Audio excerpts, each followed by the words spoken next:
Whoa. 150. Through the majority. How many games are in a baseball season? There's 162, so 12 games. That's like 2 starts for a pitcher. That is 2 starts. So Felix, I've been seeing dominating against the Angels all year, but I'm gonna go over to Chicago.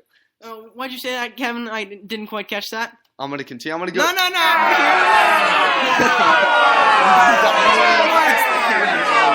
Okay, so I'm gonna go over to Chicago, and no, not to the Cubs, but to the White Sox. Chris Sale.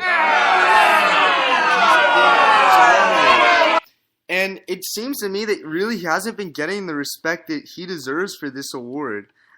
He's got an ERA of 2.17 with 174 innings pitched, 208 strikeouts. He's only given up 39 walks.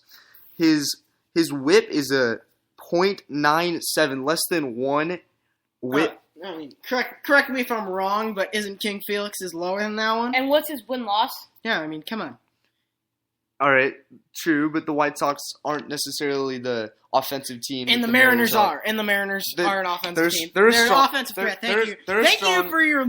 They're a stronger offensive team, and you know what? Oh, I'm just stronger. I'm gonna make in the greatest sense of the word, stronger. I'm gonna make the Mariners are a strong offensive team. Strong, Robbie Cano. All right, I'm just gonna make a little comparison with Chris Sale. I see a little Randy Johnson in him, little sidearm, blazing fastball, skinny guy, just hailing it up there. I really like him this year. I could see that, but I mean, Randy Johnson's on a different level than Sale. And now we'll head over to Chuck. I've had a little too much of Mr. Skidmore over here. So, Chuck, who's your AL Cy Young? My AL Cy Young this year is also coming from the middle of the country. We are going this time to Cleveland, Ohio for Mr. Corey Kluber. Whoa. What was that? Corey Kluber. What was that? Yeah, you heard me, folks. Corey Kluber. See, Corey Kluber may not be the most biggest name player. What's his name? Corey Kluber. May not be the biggest name player ever in the history of baseball, like by any means. But yeah, this season he's kind of had a breakout season. He's 17-9 with a 2.53 ERA. And basically every single time he gets up on the mound, you could expect a really good quality start. He has 3 complete games this season, and he has pitched over 227 innings. All right. So now we're gonna do NL Cy Young, and basically we're all just gonna say Kershaw, and then we're gonna move on. Kershaw. All right, move on. So great analytics, right? Great analytical analysis. Yeah, we nailed it. Really some deep thought on that. It was, yeah. And now we're gonna go over to the NL MVP sticking, and I'm pretty sure we all have the same person, and I'm gonna go with just Kershaw. Okay, Kershaw? I'm gonna No. I have Kershaw. Kershaw? I do have Kershaw. Can you back it up a little bit, please? I mean, tell him why this guy's wrong. This guy is wrong. First off, I'm gonna tell you Clayton Kershaw's stats. A 1.77 ERA. That is historically low. And then, even though he's missed 6 or 7 starts, he's leading baseball in wins. He's leading the National League in strikeouts. He's got a .85 whip. That is incredible. And he's walked 31 batters. Only 31. And this is while striking out over... Let me see, where is this? Strikeouts? I'm guessing it's over 200. How many Kershaw innings pitched has he thrown, though? You know, you're correct in saying that he hasn't thrown a lot of innings this year, but that could be thought of as both a negative and a positive thing, because the stats he's put up with such few starts is really remarkable. I saw a stat today. Kershaw has walked as many batters as complete games or something. He's walked 15. I don't know. It was remarkable. All right, well that's not a true stat. This Kershaw got 6 complete games. One no hitter. That's something that this next Freaking pitcher. Hanley We're Ramirez. pretty sure. All right, now we're gonna go over to MVP. Well, no. For the NL, we have actually, here. Oh, actually, we no, have no, here- no. Let's just move on. All right. No, wait, no. I got my MVP over All here. right. We're going to the East Coast this time to the Pittsburgh Pirates. We got Mr. Andrew McCutcheon. I'm just continuing. Andrew McCutcheon was the winner last year, and in fact, he is having a better season than what he had last year. And this year, his Pirates, the team that he basically has led through most of the season, is indeed one of the hottest teams in baseball right now. Could you back up having a better season than this year than last year? Could you back that up for me? Yes, this year he's played less games, has more home runs, has more hits, and more runs. All right. What about can I see the RBI stat? He has 3 less RBIs. All right, he's still got. What about batting average? Batting average, he's only .003 points down. Well, I mean, maybe he's making a believer out of me. With these stats said, though, you would have to say the competition for this award was not what it was. This year is much greater than it was last year. That is Yes. indeed true. So that, to me, puts him out of it. If he's got similar stats than he had last year and the competition's higher this year, that, to me, puts him out of But it. I mean, but he also- won it pretty much dominant. Running away, which is true. Yeah, but I would also like to say that, I know that this was a great topic last year with Max Scherzer as being a very dominant pitcher last year. And you could even go back to when Justin Verlander won the it. MVP. But this discussion will always be brought back up, that the fact that pitchers aren't aren't playing every single day of the season, so that the starts that they are missing, they're not doing anything. Hey, if Dennis Eckersley, a closer, can win the award, I think Clayton Kershaw can win the award. All right. Well, we'll just head over to the AL. I think we're gonna start out with Chuck. And Well, okay, so this guy was kind of a front runner from the very beginning of the season. Kind of had he's only been robbed the past. He's 2 probably years. been the front runner for a few seasons a few seasons. But because of what Miggy has done for his team, he's kind of been robbed. But since Miggy didn't have the same performing season as he did this year, I would like to say that Mike Trout is my AL MVP. Well, this guy was kind of just a beast this season. From moving to the second spot, he has 110 RBIs, which is more than what he had last season. Yeah, I mean, correct me if I'm wrong. First time he's broke 100 RBIs. First time he broke 100 RBIs. He has 35 home runs, which is just insane for a number 2 hitter. And what is this? His fourth year in the pros? Third full year. Third full year As an outfielder, which is kind of insane. 172 hits and 114 runs. 114 runs has upped his run factor from last season, even though he is in that number 2 spot. And then his average, batting average, even though it has gone down, his production on offense has gone up. Yeah, and I'm gonna agree here, Mike Trout. As he goes, so do the Angels, and the Angels are the best team in baseball. So there you go.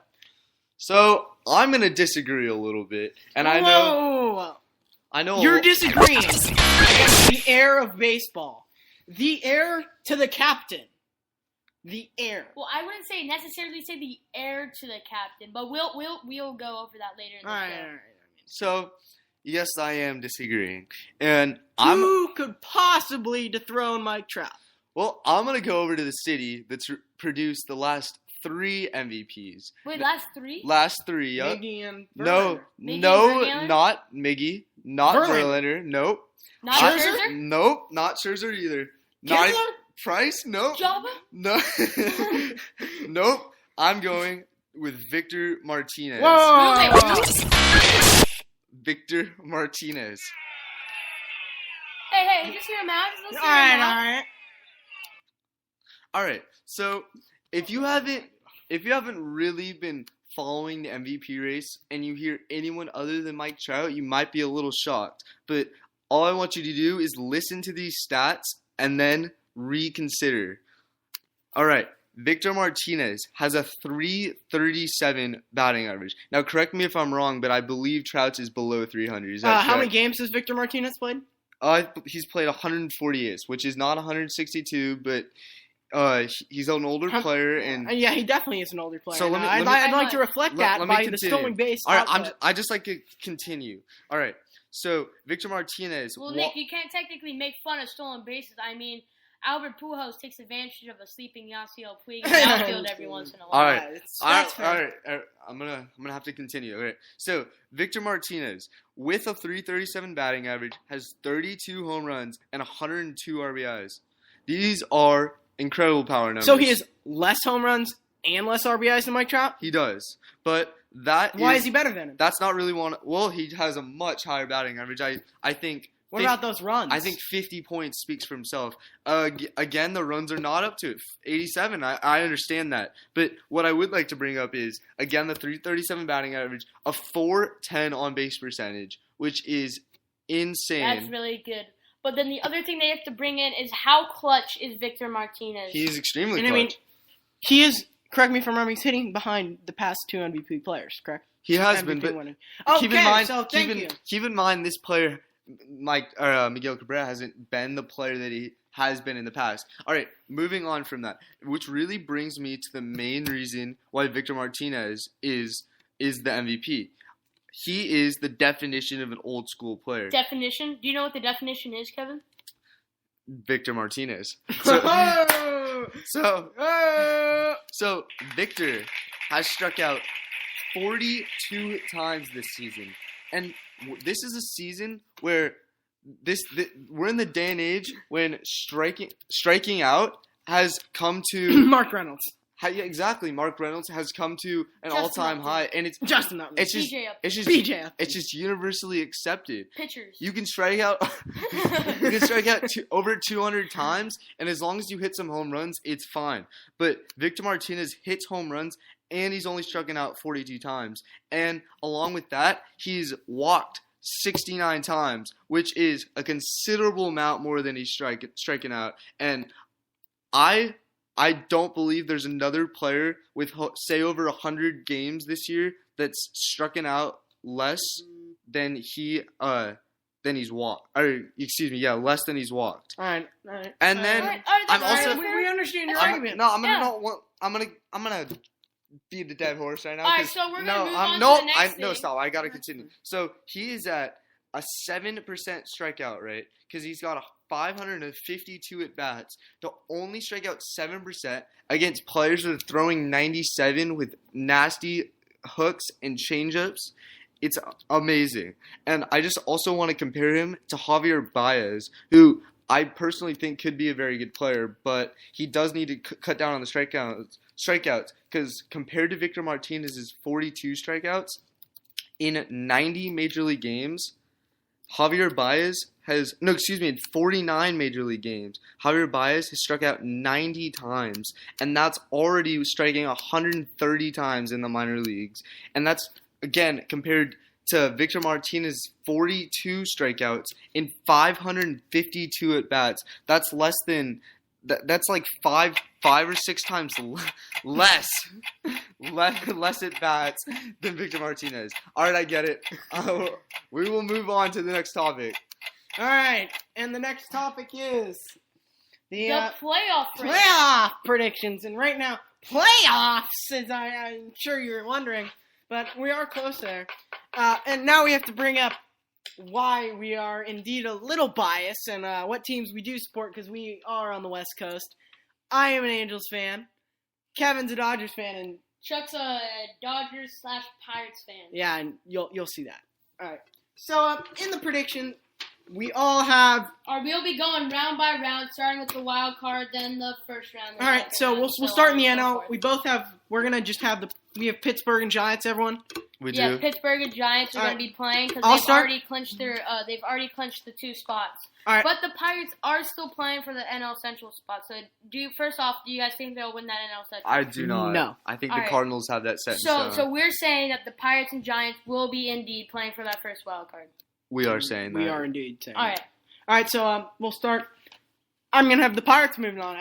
I mean, the Pirates have a lot of offense, and the Giants just losing Pagan and in a 1-game series. I really don't think the Giants have that starter that can propel them past a Pittsburgh Pirates lineup. I mean, Well, I'm gonna what have about to Matt